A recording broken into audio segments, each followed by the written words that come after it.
안녕하세요. 초보택시입니다. 중형으로 넘어가면서 고급이나 대형에 관심 있는 분들, 혹은 할까 말까 고민하는 분들, 혹은 관심은 없지만 어떤지 궁금한 분들을 위해서 그쪽이 돈을 벌게 되는 이유와 왜 다시 돈이 또 감소하는지, 결국은 이게 택시 시장과 어떤 상관이 있는지에 대해서 얘기를 드려볼까 합니다. 일단은 택시는 중형을 기반으로 하고 있죠. 다만 거기에서 중형이 아닌 형태의 택시들은 예전부터 있어 왔죠. 모범도 나왔고, 모범에서 대형도 있고, 그 다음에 고급이 있고, 고급에서 또 대형이 있고, 그 외에도 뭐 많진 않지만 장애인 택시 같은 경우도 있고, 그래서 일반 중형 택시가 아닌 택시들은 분명히 존재합니다. 왜 그럴까 생각해보면 그건 손님들의 요구인 것 같아요.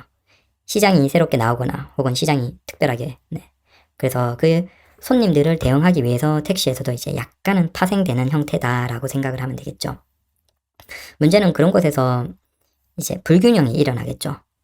뭐 시작으로 본다면 대략 2010년 중반에 이제 고급 택시가 본격적으로 시작이 되죠. 나오는 그림이 되는데, 그 고급 택시 결국은 여유 있게 돈을 쓸 수 있는 사람들, 그 다음에 좀 더 여유 있게 회사에서 교통비가 지급되는 곳들 등등의 다양한 형태들이 대략 2010년 중반부터 나오면서 고급차에 대한 수요가 증가하고, 당연히 거기에서 이제 그 시장이 있다라고 생각하는, 물론 그건 우버가 초기에는 아예 중형 시장을 공략하기 위해서 들어왔다가 이제 호되게 당했었죠. 그리고 거기에서 살이 남는 방법으로 고급으로 전환을 하는 형태로 갔고, 그 고급 시장이 마침 택시 시장 수요랑 맞아 떨어지면서 우버가 했고, 마찬가지로 카카오도 대대적으로 노력을 했죠. 결국 지금의 그 카카오 블랙 같은 경우에는 그때와는 성격이 많이 다르죠. 그때는 회사에서 대대적으로, 그리고 기사님들도 많이 뽑아서 교육 시간도 굉장히 길게 하고 정말 좋은 서비스를 한다. 심지어 차도 벤츠를 뽑아버리는 정말 놀라운. 하지만 그게 이런 것 같아요. 결국은 그런 시장이 나올 수는 있지만 당연히 그 시장이 초기에는 수요와 공급이 불일치하면서 단기적으로 공급이 수요를 못 따라가죠. 마찬가지로 그러면 돈을 잘 벌게 되는 거예요. 근데 대한민국은 일반 자영업에서 대부분은 어디 돈 되면 무조건 증가하죠. 마찬가지로 우리가 식당이나 뭐 프랜차이즈나 그런 것도 다 비슷하게 뭐가 돈 된다 그러면 얼마든지 그걸 하려는 사람들이 많다는 거예요. 그건 택시 시장도 마찬가지인 거예요. 결국은 불균형이 일어나고 거기에서 어딘가가 분명히 돈을 조금 더 일반 중형보다 많이 벌게 되는 현상이 나오고, 그러면 회사 입장에서도 수요는 많은데 공급이 부족하니까 기사들을 늘리기 위해서 매출이 괜찮다라고 홍보를 할 수 있겠죠. 당연히 거기에서 그런 얘기들을 듣고 여기에서 문제가 생기는 것 같아요. 결국은 그렇게 수요 공급이 불일치해서 계속하면서 기사들이 돈을 많이 버는 형태가 계속 유지가 될 수 있냐? 그건 아니거든요. 대부분 지금 왔던 걸 보면 그건 절대 유지될 수가 없어요. 그런데 여기에서 저를 포함해서 많은 기사님들이 그 단시간의 매출에 꼽혀버리는 거죠. 저 역시도 많이 그렇게 실수를 했던 것이고. 근데 그건 결국은 시간이 가면 결국 기사가 다시 증가하면 공급도 증가하고, 그러면 수요가 꾸준하게 증가하면 공급 증가하는 만큼 수요보다 더 많이 증가하기 때문에 매출은 괜찮을 텐데, 결국 그런 일반 중형 택시 안 타고 다른 걸 타는 수요는 한정되어 있다는 거예요. 결국은 그게 어느 시점에서는 수요가 정점을 찍고 내려가는데 반대로 공급은 상대적으로 시간차가 존재하니까 기사들은 계속 진입을 해버리죠. 결국 수입이 괜찮은 시점은 잠깐이고 그걸 지나버리면 오히려 기사는 많은데 돈이 안 되는 그 상황으로 역전이 일어나죠. 그럼 그때부터 이제 남은 기사들의 어떻게 보면 선택인 거예요. 수입이 계속 감소하고, 그런데 그걸 남아서 버티느냐 아니면 떠나느냐. 자, 이게 반복이 되는 거죠. 이런 게 고급에도 그렇고 대형에도 그렇고 비슷한 현상으로 다 나오는 것 같아요. 결국은 이게 단기적으로 매출이 증가하는 모델들은 존재하지만 기본빵을 하고 안정적으로 계속 시장에서 버티는 건 중형 일반 택시밖에 없는 거예요. 다른 것들은 좀 예외적인 경우. 그래도 고급이 남아있고 대형도 계속 남겠죠. 마찬가지로 모범도 남아있고 모범 대형도 남아있어요. 결국 이런 거 뭐다?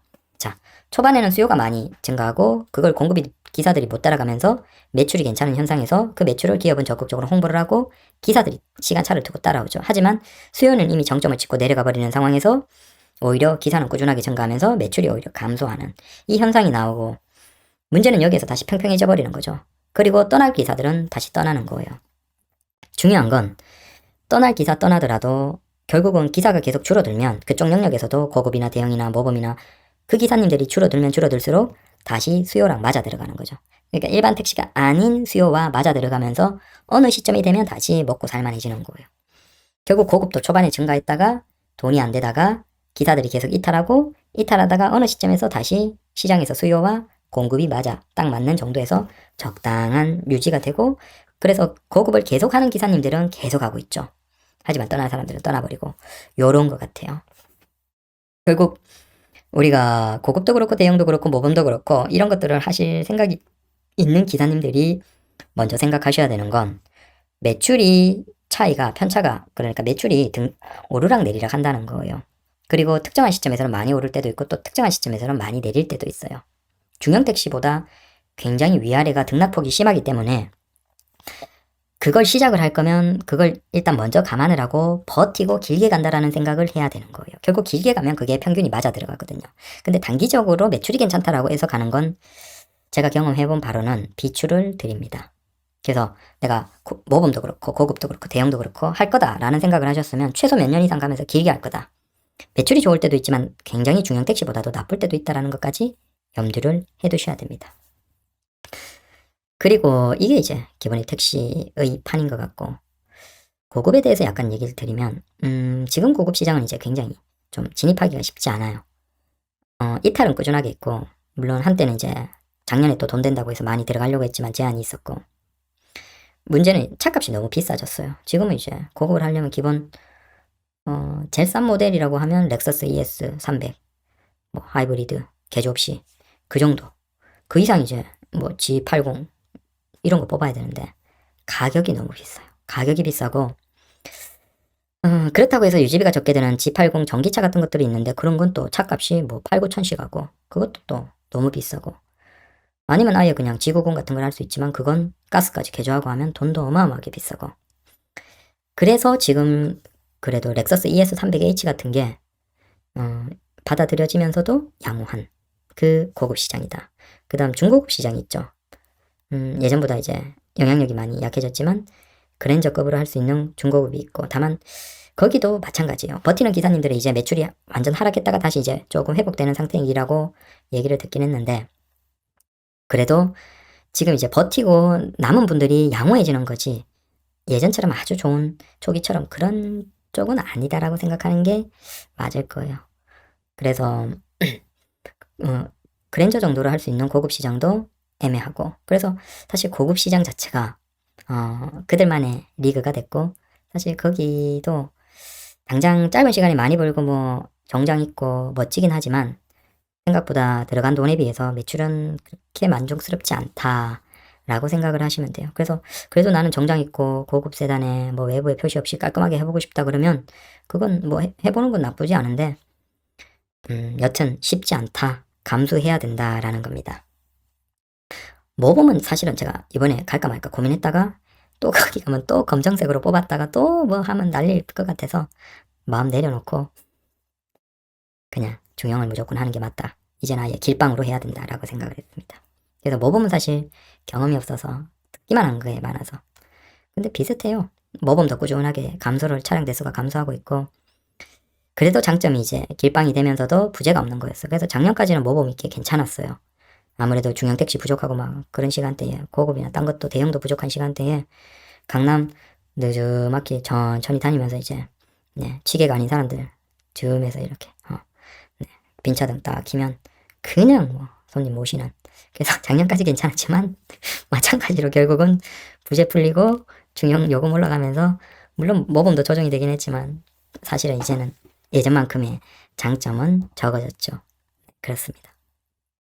그리고 대형에는 아직 관심이 있는 분들이 많으신 것 같아서, 그래서 대형에 대해서는 대략은 설명을 드렸죠. 마찬가지로 고급과 비슷해요.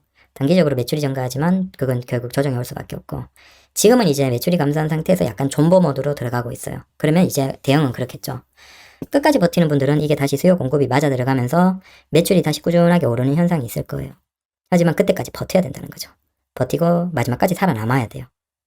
근데 여기에서 조금 고민인 건 아무래도 대형 같은 경우에는 이제 차량도 크고 가격도 상대적으로, 하긴 이제는 소나타가 안 나오니까 대형 택시 차량이 스타리아나 카니발이 뭐 비싸다고 할 수는 없네요. 그랜저랑 비교하면 뭐 비슷비슷하니까. 그래서 비싸다고 할 수는 없지만 아무래도 큰 차고, 대형 택시에 대해서 쭉 이제 얘기를 가장 가까운 시점에 한 만큼 얘기를 드려보면, 분명히 장점도 존재해요. 장점도 있고 단점도 있고. 근데 작년까지는 장점이 뚜렷했어요. 아무래도 부재가 없고 다양한 손님들을 많이 태울 수 있기 때문에 손님군이 최대치가 되는 거죠. 그래서 작년까지 장점은 상당했어요. 매출도 꾸준하게 괜찮았고. 하지만 중형 택시에서 이제 부재가 풀리면서 상황이 많이 바뀐 거예요. 더 이상 이제 피크 시간대도 없고 탄력 요금제도 당연히 만족스러울 수가 없겠고. 근데 그러니까 중형 택시 대비 이제 장점이 크게 없는 상태가 된 거예요. 그래서 이제 많이 기사님들이 고민을 하고 계시고, 뭐 이미 먼저 떠난 분들도 많으시고, 그래서 버텨야 되나 말아야 되나 고민하는 분들도 많으시고, 그래도 여기라도 버티면 결국은 고급이나 모범도 버틴 사람들은 돈을 버는 것처럼 버티겠다라는 생각을 하시는 분들도 계시고, 그것도 맞고요. 그러면 대형 택시에 대해서 장단점에 대해서 쭉 한번 풀어볼게요. 일단 장점부터 쭉 얘기하고 단점이 좀, 그러니까 장점부터 좀 해줘야지. 그래도 오해하지 마십시오. 저는 뭐 회사에는 크게 아쉬움들이 없습니다. 타다도 있고 타다 넥스트도 있고 카니발, 카카오 벤티도 있지만 뭐 회사는 뭐 다들 노력한 것 같고 저도 열심히 했고 뭐 서로 아쉬움은 없는 것 같아요. 기사들과 회사는. 물론 불만족이 있긴 하지만. 대형 택시 장점은 첫 번째는 다양한 손님군을 태울 수 있어요. 그러니까 손님이 최대한 넓으면 당연히 매출도 많겠죠. 손님군이 많으니까. 그러면 일단 중형 택시처럼 한 명이 타는 손님들도 많아요. 사실 대부분은 가장 많은 부류는 한 명이에요. 대형 택시조차도. 그래서 기사들 입장에서 한참 대형 택시를 운행하다 보면 이거 좀 낭비 아닌가라는 생각도 해요. 왜 이 큰 차량을 한 명만 타고 가는 경우가 많거든요. 근데 그 한 명만 타는 경우는 뭐 손님 입장에선 내가 넓은 택시, 그리고 아무래도 대형 택시이기 때문에 기본적으로 기사와 거리가 멀어요. 뒷자리 2열이라고 하더라도 거리가 멀겠죠. 그러면 기사와 가까이 있는 걸 좀 싫어하는 뭐 그런 손님들도 있을 것이고. 여튼 기본적으로 한 명이 많이 타는데 두 명도 타겠죠. 그럼 세 명도 타요. 여기까지는 중형과 똑같아요. 3명. 근데 중형 택시에 4명은 뭐 타는 경우가 있긴 하지만 법적으로도 아주 적죠. 네. 아니 중형 택시에 4명이 탈 수 있나요? 3명까지 아닌가요? 법적으로? 죄송합니다. 이거 오래돼서 잘 모르겠네요. 여튼 4명 타는 경우도 있고 3명까지는 중형 택시가 똑같네요. 근데 4명 타는 경우도 대형 택시는 있습니다. 5명 타는 경우도 있어요. 중형 택시에서는 4명이나 5명을 못 태우잖아요. 근데 대형 택시는 4명 손님도 태울 수 있고 5명 손님도 태울 수 있는 거예요. 당연히 4명, 5명은 일반 택시에서는 탈 수 없는 손님군이기 때문에 결국은 그건 대형 택시의 손님들이죠. 이런 부분들, 이게 장점이겠죠. 장점으로 생각하면 장점이라는 거예요. 지금은 장점만 먼저 얘기를 드릴게요. 그래서 다양한 손님군이 있다. 마찬가지로 짐이 없는 손님들은 중형 택시도 모실 수 있죠. 근데 짐이 많은 손님들은 중형 택시는 모실 수 없죠. 그래서 짐이 많은 손님들도 탄다. 그러면 거기에서 3명, 4명, 5명이 타고 짐이 많은 손님들도 탄다라는 거예요. 그리고 마찬가지로 뭐 이를테면 큰 동물의 케이지, 뭐 동물 같은 경우는 그냥 타는 건 안 되고 케이지에 들어가서는 탈 수가 있거든요. 그러면 큰 케이지에 뭐 개가 들어가서 같이 탄다든지. 여하튼 이렇게 굉장히 다양한 손님군들이 있다. 첫 번째, 당연히 손님 폭이 넓다라고 할 수 있겠죠. 또 다른 장점으로는 손님과 기사 간에 아무래도 좀 거리가 멀다라는 것도 있고, 그 다음에 차가 크기 때문에 차에서 쉬기도 좋다. 차 안에 물건을 뭐 어디 저기 내 물건을 넣어두기도 좋다라는 거고, 아무래도 좀 큰 차량이기 때문에 높은 데서 내려보니까 시선도 운전하는데 좀 편하다라는 것도 있고. 자, 이런저런 많은 장점들이 있어요. 당연히 거기에서 더해서 매출도 괜찮으면 좋겠죠. 또 탄력 요금제도 요금이 변하니까 그것도 또 피크 시간대는 요금이 많이 올라가니까 좋고. 자, 그리고 당연히 인천공항에서도 콜이 더 많이 뜰 테니까 좋고. 두루두루 다양한 영역에서 대형 택시는 장점이 존재했어요. 중요한 건 이게 손님이 꾸준하게 증가하고 그 다음에 결국 우리 기사들이 돈을 벌 때는 이 장점들이 대단했죠. 이게 작년까지 상황이에요. 근데 문제는 이제 일반 택시 부재가 풀리고 부재가 풀리면서 당연히 이제 모범이나 대형이나 고급이나 이쪽의 장점들의 상당수가 희석이 돼버린 꼴이에요. 그럼 이제 현실적으로 단점들을 한번 쭉 얘기를 해볼게요. 앞에 장점도 그만큼 얘기를 했으니까 고민하는 분들에게 도움이 되기 위해서 단점도, 현실적인 단점을 한번 얘기를 드릴게요. 매출이 좋을 때는 다 좋아요. 약간 힘들거나 그래도 내가 참고 뭐 웃어 넘길 수 있고 이렇게 찍힌 돈을 보면 막 30 얼마 40 얼마 찍힌 돈을 보면 행복하고 즐겁죠. 그러면 뭐 취객이시든지 어떤 손님들인지 뭐 나한테 뭘 어떻게 해도 다 참아낼 수 있고 좋죠. 하지만 매출이 좋지 않은데 내가 돈을 많이 버는 게 아닌데 그런 걸 감수하라 라고 하면 약간 우리 기사들 입장에서는 소위 얘기해서 삔또가 상하죠. 내가 왜 이 돈 받고 왜 이렇게 돼버리는 거예요. 부재가 풀리고 아무래도 손님에서 이제 피크 시간이 없으니까 나오는 현상 첫 번째. 결국 대형 택시나 고급 택시는 탄력 요금제예요. 요금이 수요 공급에 따라서 변해요. 근데 결국은 탄력 요금제에서 탄력이 많이 올라가기 위해서는 승차난이 발생해야 되겠죠. 하지만 정부는 승차난을 해결하기 위해서 부재를 풀어버렸어요. 당연히 이제는 심야 특정 시간대에 승차난이 상대적으로 그 피크 시간은 덜 하겠죠. 당연히 그렇게 피크 시간이 덜 하니까 탄력 요금제에 탄력이 덜 붙겠죠. 당연히 매출이 아쉽겠죠. 그러니까 탄력 요금제가 되는 택시들은 탄력 요금제가 좀 낮은 배수가 낮은 시간대에 매출이 쭉 평균 찍다가 매출이 높은 시간대 반짝해서 수익을 더 많이 올리고 이게 일반 중형 택시보다 매출이 많은 형태예요. 그래서 이제 그 탄력 요금제가 바짝 있는 시간대만 일을 하시는 분들도 계세요. 근데 그렇게 되기 위해서는 결국 승차난이 발생해야 되는데 이제 승차난은 해결이 되는 분위기죠. 특히 이제 많은 택시들이 중형 택시들이 부재 풀리고 강남 일대나 번화가 쪽에 조금 더 많이 공급이 되는 구조이기 때문에 사실 예전처럼 승차난이 발생할 가능성은 낮아요.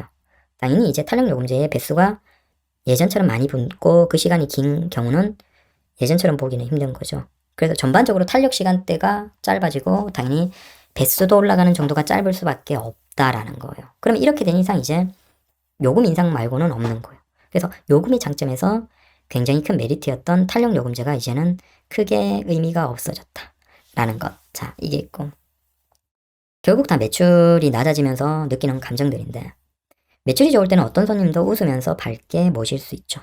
하지만 매출이 낮아지면 그때부터는 이제 좀 쉽지 않죠. 마음을 조절하는 게. 뭐 이를테면 짐을 많이 가지고 타는 손님들도 짐을 많이 가지고 타요. 공항에서 짐을 많이 가지고 타시는 분들이야 뭐 좋아하죠. 멀리까지 나와주면 적어도 뭐 7, 8만 원 이상이 되면 그건 웃으면서 좋아할 수 있죠. 그런데 다른 목적으로 짐을 많이 가지고 타는 분들도 계세요. 뭐 이를테면 도심에서 행사가 있어. 아니면 전시가 있어. 아니면 가벼운 이제 원룸텔이나 이런 데서 이사야. 자, 이런 쪽에서 뭐 짐들이 많이 있겠죠. 그러면 그런 짐을 실길 원하시는 거예요. 근데 이게 참 애매한 거예요. 이걸 법적으로 규격은 있어요. 뭐 무게가 20kg 이하거나 길이나 너비나 이런 것들이 있지만 사실 그걸 우리가 현장에서 손님과 마주하면서 이게 무게가 어떻고 이게 크기가 어떠니까 이건 제가 합법적으로 거절할 수 있습니다. 뭐 이렇게 해서 뭘 사실 그런 것까지는 너무 피곤하고 힘들죠. 거의 뭐 현실적으로 불가능하죠. 그래서 우리가 쉽게 그걸 거절을 하기가 힘들고 당연히 거기에서 뭐 큰 짐이나 자잘한 짐들이나 많은 짐들을 경험한다는 거예요. 근데 문제가 그거예요. 그렇게 그러면 짐을 많이 싣고 하면 매출을 뭐 돈을 좀 많이 받냐? 근데 돈을 많이 받는 건 크게 없어요. 뭐 1.2배, 1.3배, 1.4배 정도까지 받을 수는 있긴 하겠지만 중요한 건 그게 길게 가면 돈이 크게 되지만 가까운 근거리야. 한 뭐 몇 킬로야. 그러면 사실은 뭐 현실적인 얘기를 한번 드려볼게요. 저기 한남동이나 뭐 저기 옥수 쪽이다. 그쪽에서 이태원 쪽에 뭔가 전시를 하러 간다. 그러면서 자잘한 많은 짐들을 막 싣는다. 트렁크에도 싣고 막 앞에도 박스 같은 거 싣고 합니다. 근데 그 사람이 이태원에 자기 뭐 매장이나 이렇게 전시장 같이 보이는 그런 곳에 가서 짐을 내린다. 그럼 얼마 나올 것 같아요?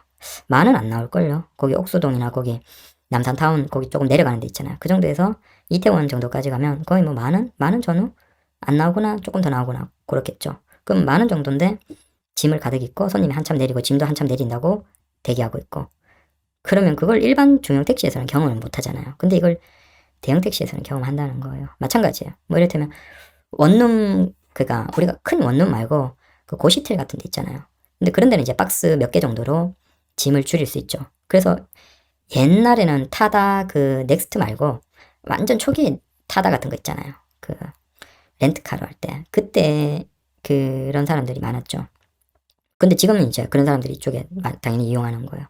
당연히 부르고 이 고시텔에서 그렇게 멀지 않은 원룸텔 이런 데로 또 가는 거예요. 그럼 박스는 뭐 몇 개씩 있고 그런데 트렁크 있고 막 그런데 정작 그렇게 멀지 않은 거리에 가서 또 내리는. 네. 그런 것도 이제 다 감수를 해야죠. 속에서는 뭔가 많은 생각과 어떤 감정들이 있는데 그래도 밝게 감사합니다 어서 오십시오 뭐 짐도 좀 들어주고 내려주고 아 고맙습니다 이렇게 인사도 하고 해요. 다 해요. 다 했습니다. 근데 그런 것들을 경험한다는 거예요. 이거 중형택시에서는 경험할 수 없는 거죠. 마찬가지예요. 또 4명, 5명이 타시죠. 5명이 타면 뭐 스타리아 같은 경우는 뒷자리만 탈 수 있죠. 뒷자리 가득 차죠. 근데 카니발 같은 경우에는 뒷자리에 5명이 다 타기에는 약간 버거워요. 그래서 보통 이제 앞자리도 타죠. 그럼 우리가 택시 일을 하면서 이제 가급적이면 요즘에는 중형 택시도 앞자리는 좀 비워주십시오. 그래서 앞자리 보통 기사님들이 다 스티커 붙여놓고 뒷자리가 편리합니다. 뒷자리에 타주십시오. 앞자리는 뭐 그런 식으로 안내를 하시죠. 사실 손님과 아무래도 좀 멀고 그러면 마음은 편하고 또 옆자리에 있으면 괜히 신경 쓰이고 그리고 저는 예전에 그 중형 택시 앞자리 하다가 돈 안 장한 적이 있어요. 그 중간에 콘솔 쪽에 이제 그 카드를 둔 적이 있는데 그걸 외국인들이 훔쳐가 버린 거예요. 야, 택시도 조심하셔야 됩니다. 도둑놈들이 있습니다. 손님 중에. 예전이요. 외국인이 중형 택시 할 때 중간에 콘솔에 카드 뒀는데 가지고 가서 외국 자기 나라에 딱 들어가자마자 거기서 카드를 엄청 긁어버린 거예요. 와, 씨.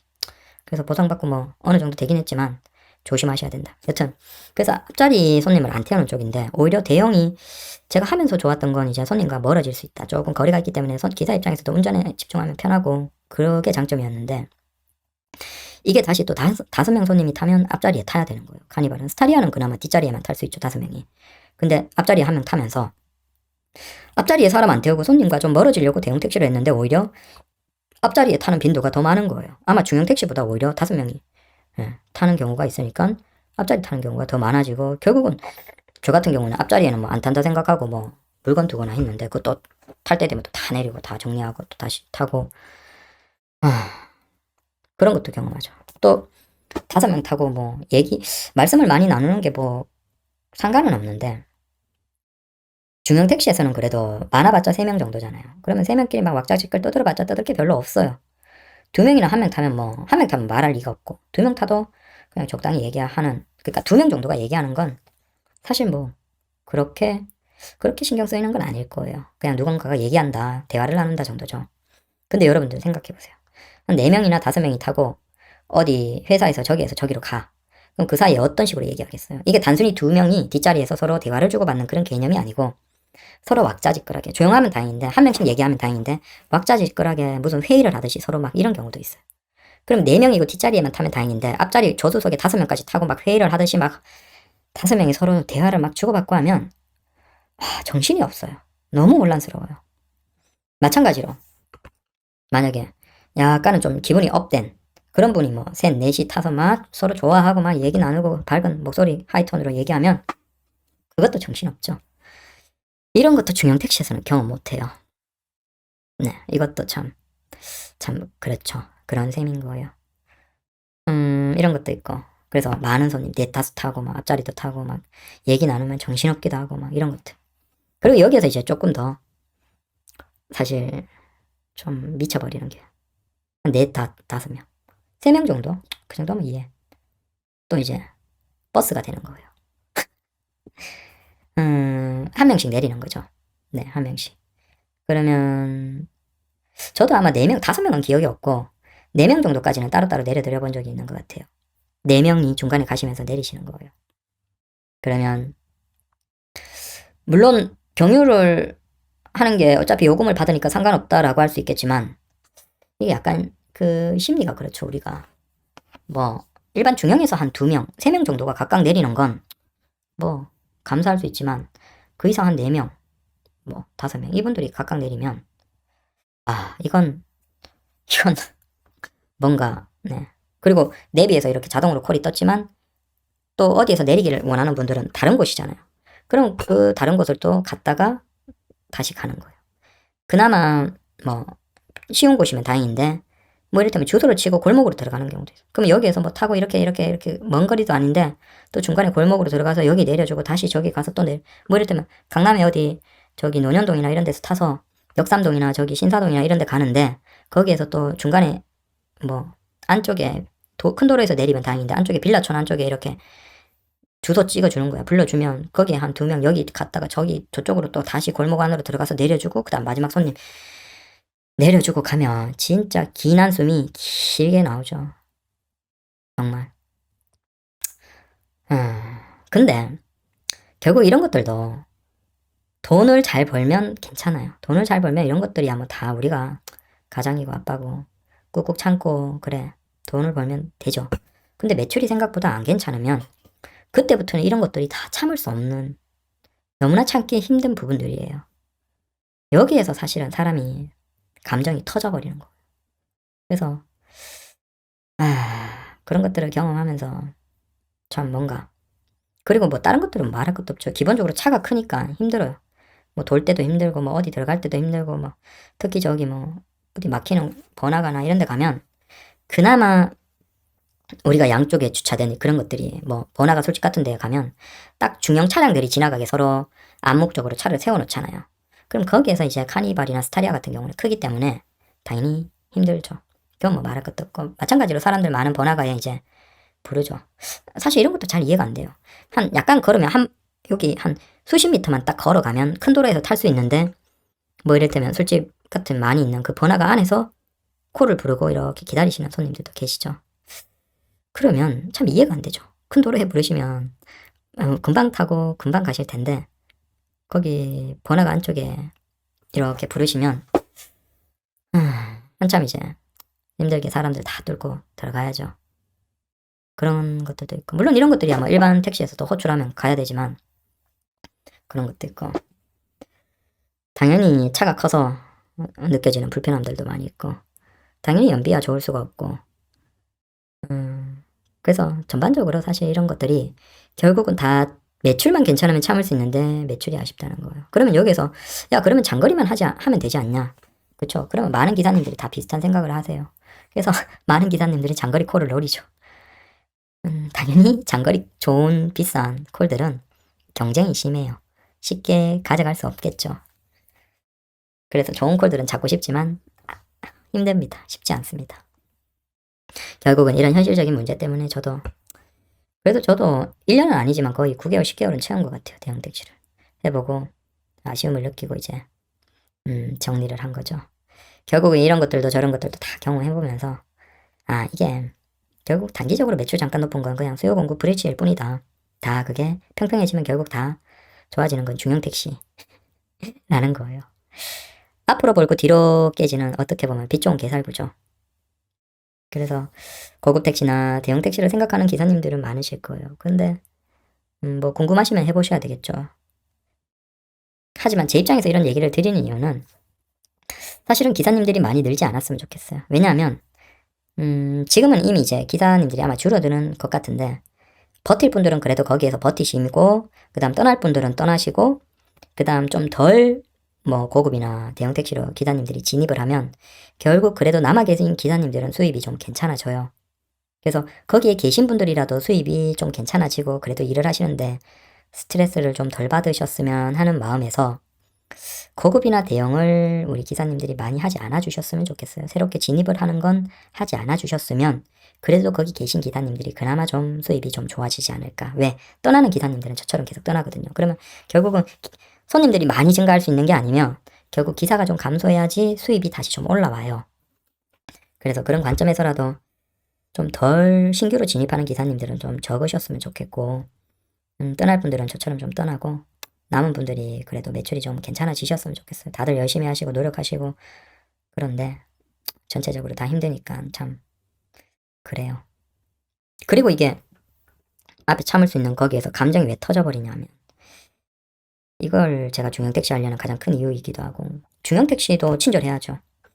근데 친절해야 되는데 뭐 굽신굽신까지는 아니잖아요.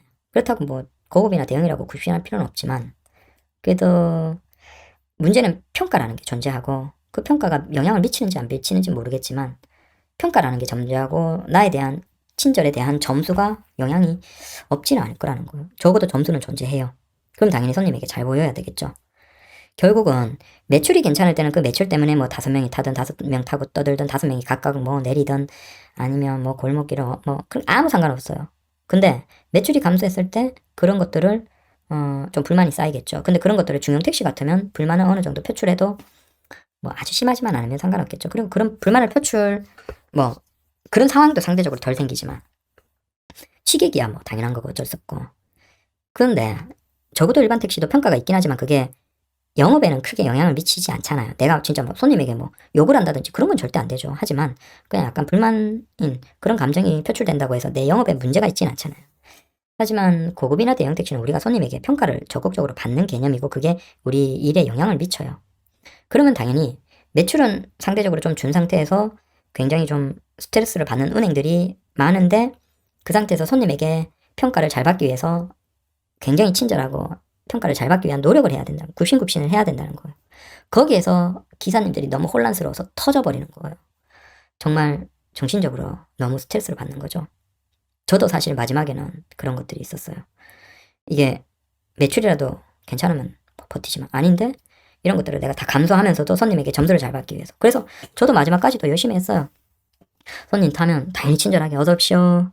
네, 뭐 손님 친절하게 인사하고 목적지 확인하고 조심하게 운전하고 내릴 때도 두신 물건 확인해 보십시오. 감사합니다. 그러고 또 근거리에 짐 싣고 가도 또 내려서 또 차에만 가만히 앉아 있으면 또 점수 좋게 안 줄까봐 내려서 싣는 거 좀 도와주기도 하고.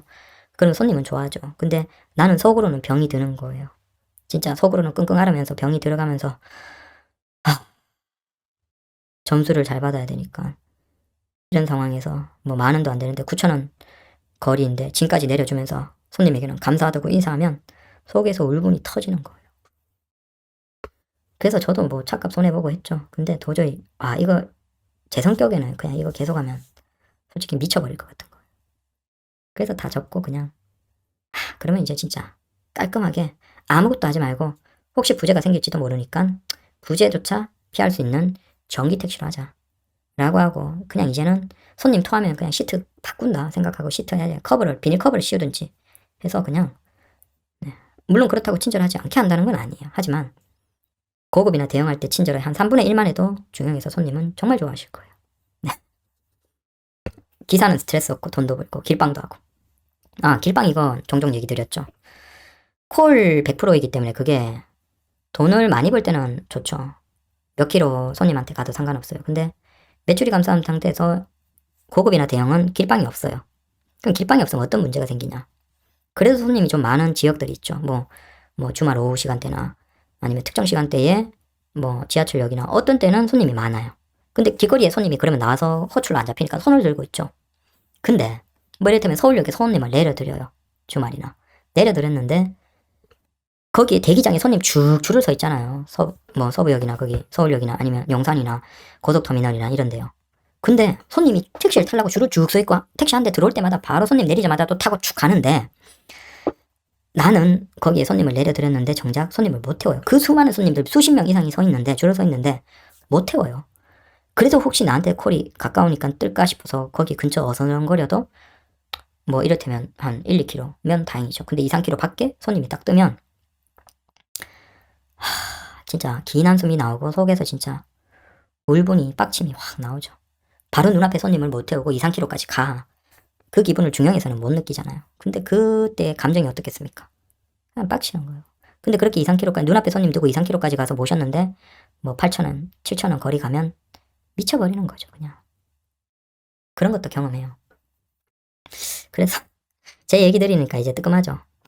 왜냐하면 지금도 이제 고급이나 대형을 생각하시는 기사님들이 종종 계셔서 혹시 모범에서 가는 거 모르겠어요. 그건 또 이제 취향의 차이일 수 있고 중형이 싫어하는 분들이 모범을 하시기 때문에 그분들은 어차피 중형 안 갈 생각이면 고급이나 대형을 생각해도 괜찮아요. 서로 장단점의 차이가 있다라고 보여져요. 모범이나 고급 대형은 서로 차이가. 근데 중형에서 지금 넘어온다? 모르겠어요. 하시고 싶으면 하셔도 돼요. 근데 솔직한 감정으로 저는 제가 까운 사람이면 저는 뜯어말릴 것 같아요. 저는 하지 말라라고 얘기를 단호하게 할 것 같아요. 그래도 하고 싶다면 하세요. 뭐 우리 기사님들도 개인택시 기사님들 자체가 다들 독고다이 성격이고 주관 뚜렷하고 자기 고집 센 분들이 아무래도 개인택시를 할 수 있죠. 그래서 보통 이제 개인택시에서 뭐 길게 10년 이상 하신 분들은 다 독고다이고 자기 주장이 엄청 강한 분들이에요. 그러면 또 꼽히면 해야죠. 그래서 중형하시는 분들 중에서 또 이제 고급이나 대형에 꼽힌 분들은 하고 싶으면 하세요. 해보시는데 상황이 또 반전이 되어서 갑자기 부재가 중형이 다시 시작이 되고 묶이고 피크 시간 늘어나고 손님 막 택시 타려고 아우성이라서 탄력 요금제 엄청 잘 나오고 막 그런 상황이 다시 되면 또 또 좋은 시절이 오겠죠. 근데 그게 아닌 다음에는 글쎄요. 제가 얘기하는 것들을 많이 경험하시게 될 거예요.